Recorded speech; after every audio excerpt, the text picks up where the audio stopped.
বিশ্ব রাজনীতিতে প্রতিবেশী সম্পর্ক কখনোই শুধু বন্ধুত্বের উপর দাঁড়িয়ে থাকে না। এখানে কাজ করে স্বার্থ, কৌশল এবং শক্তির হিসাব।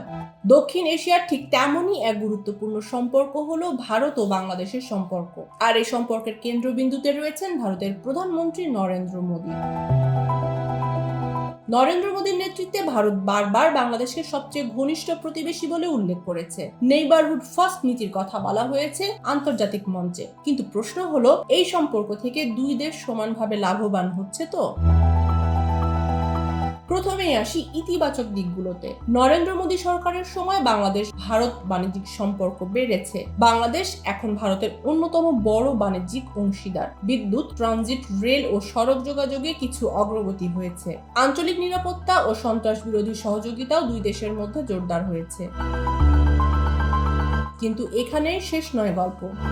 বাংলাদেশের দৃষ্টিকোণ থেকে দেখলে কিছু পুরনো ও স্পর্শকাতর ইস্যু এখনো অমীমাংসিত। তিস্তা নদীর পানি বন্টন চুক্তি বছরের পর বছর ঝুলে আছে। সীমান্তে বাংলাদেশি নাগরিক হত্যার ঘটনা থামেনি পুরোপুরি। বাণিজ্যে ভারতের তুলনায় বাংলাদেশ এখনো বড় ঘাটতিতে রয়েছে, যা অর্থনৈতিক ভারসাম্য নিয়ে প্রশ্ন তোলে।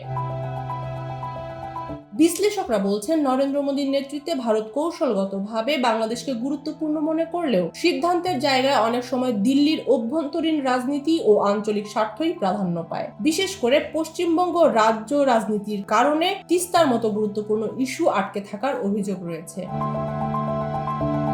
আবার আঞ্চলিক ভূ রাজনীতির দিক থেকেও বিষয়টি গুরুত্বপূর্ণ।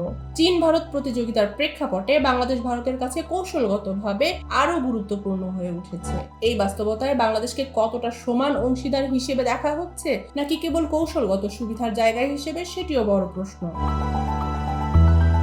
সব মিলিয়ে বলা যায়, নরেন্দ্র মোদীর সময়ে ভারত বাংলাদেশ সম্পর্ক ঘনিষ্ঠ হয়েছে ঠিকই, কিন্তু সেই সম্পর্কের লাভ লোকসানের হিসাব এখনো পুরোপুরি সমান নয়। বন্ধুত্বের ভাষা থাকলেও বাস্তবতার মাটিতে এখনো কিছু কঠিন প্রশ্ন রয়ে গেছে। শেষ পর্যন্ত প্রশ্ন একটাই, এই সম্পর্ক কি ভবিষ্যতে আরো সমতা ও পারস্পরিক সম্মানের দিকে যাবে, নাকি কৌশল আর স্বার্থের হিসাবই মুখ্য হয়ে থাকবে? উত্তর দেবে সময়ই। আন্তর্জাতিক ডেস্ক, নতুন কাগজ।